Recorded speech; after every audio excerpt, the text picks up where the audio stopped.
Our word of the week this week is huperetes. And huperetes is a servant, an assistant, or a helper. This is a very old term.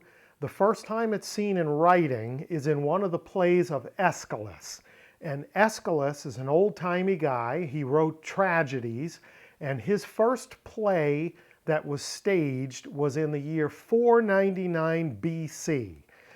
And he referred to Hermes as theon huperetes, a servant of the gods. So Hermes is known as the messenger of the gods, and Aeschylus called him theon huperetes, servant of the gods. So huperetes is a person who willingly learns tasks and goals from someone who's above them. In other words, an assistant who has tasks delegated and is prepared by someone else to carry out those tasks that are delegated. This is an instrument of someone else's will. And usually it's expected that this person is deserving of some kind of reward or payment or benefit, whether it's cash or otherwise. So the specific function of huperetes is not carried in the word. It doesn't matter what kind of assistant the person is. It doesn't matter what endeavor we're engaged in. What matters is that this person is a helper who carries out the will and the wishes and the agenda of someone above them. So in a modern context, a person could be called a huperetes who is an office administrator, an administrative assistant in an office context, or a plumber's helper, or a mason's laborer who mixes mortar and carries bricks for a mason. This is a person who's furthering the agenda of someone else in a skilled way that's been prepared to carry out that agenda. So there are two terms that are more common for servant or helper. And we need to look at those two terms so that we can better differentiate our word of the week from them. So first up is doulos. A doulos is a slave or a servant. And a doulos, to differentiate from huperetes, is not free. A doulos is a person who is under some sort of a bond or indenture and is required, doesn't have choice in doing the things that he's doing in service. Now, unlike chattel slavery, doulos in the first century is a person who has either sold themselves due to a debt or poverty into slavery to sort of save their own life. If I sell myself into service, I'm at least going to get 3 hots and a cot and I'm not going to starve to death. Or because of a family crisis, were sold into this bond or indenture and is working off a period of time. So this is a person who serves not by choice, but by bond or indenture. The other kind is diakonos, which is a helper or a servant who is commonly in the New Testament context a table servant, someone who in the New Testament provides food in the young Christian community for those who've been ostracized, who are on the run, who are living underground, and are dependent on charity to eat.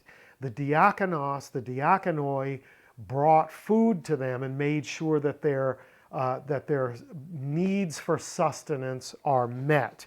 So the key here for diakonos is the emphasis is on the objective advantage that the service of the diakonos brings to those who are served.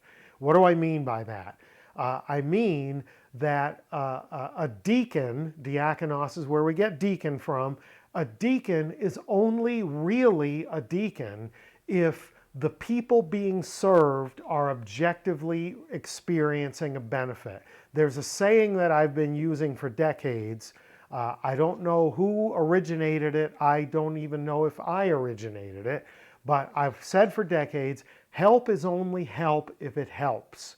And a diakonos, a deacon, is only a deacon if the people being served are objectively benefiting from that service. If they're not objectively benefiting, if they're not legitimately being helped, then the deacon is not really being a deacon. Diakonos means that others are objectively benefiting from the service of the diakonos, of the deacon. So if you've got that title, or if you know people who have that title, deacon, and people are not objectively benefiting from their ministry, then they're not fulfilling the meaning of the word diakonos. Help is only help if it helps. Diakonos is only a diakonos if, in fact, the people being served are objectively benefiting from that service. Okay, I've gone from preaching to meddling. Let me move off that and let's go to some examples of our word of the week this week, huperetes. And first up, Matthew chapter 5, verse 25. All the readings are from the ESV. Come to terms quickly with your accuser while you are going with him to court, lest your accuser hand you over to the judge, and the judge to the guard, and you be put in prison. And the guard here is, I should say, the phrase to the guard is to huperete in the dative case, and it's literally the judge hand you over to the assistant. So the underling to the judge who carries out the verdicts. He's not a slave, and it's not for the benefit of the prisoner. So it's not a doulos nor a diakonos. It's a huperetes because it's the judge's designated assistant to whom he's delegated authority to carry out the sentence. So he carries out the will of the judge. The judge says, throws him in jail. This huperetes takes the person and throws him in jail. Next up, we see Jesus at the synagogue in Nazareth early on in his earthly ministry, reading from the Isaiah scroll. And this is Luke chapter 4, verse 20. And he rolled up the scroll and gave it back to the attendant. And here we get the exact same phrase from Matthew 5, to huperete, and sat down. And the eyes of all in the synagogue were fixed on him. So a synagogue is formed of a minion of righteous Jews. 10 righteous men are required to form a synagogue. And they elect a synagogue president. And the president presides over the activities of the synagogue. But here, in Luke 4, we have an assistant within the synagogue who handles the scrolls. Jesus reads the Isaiah scroll. When he's done, he rolls it back up, and the assistant, huperete, comes and retrieves the scroll and puts it back in the vessel in which the scrolls are kept for safekeeping. He's an assistant who has a delegated task. Delegated by whom? By the president of the synagogue. So finally, we're going to see an assistant in the broad sense of the terms, not limited to one specific activity. When they arrived at Salamis, they proclaimed the word of God in the synagogues of the Jews, and they had John to assist them. Let's look at that last phrase in Koine. Ekon de kai ioanein huperetein.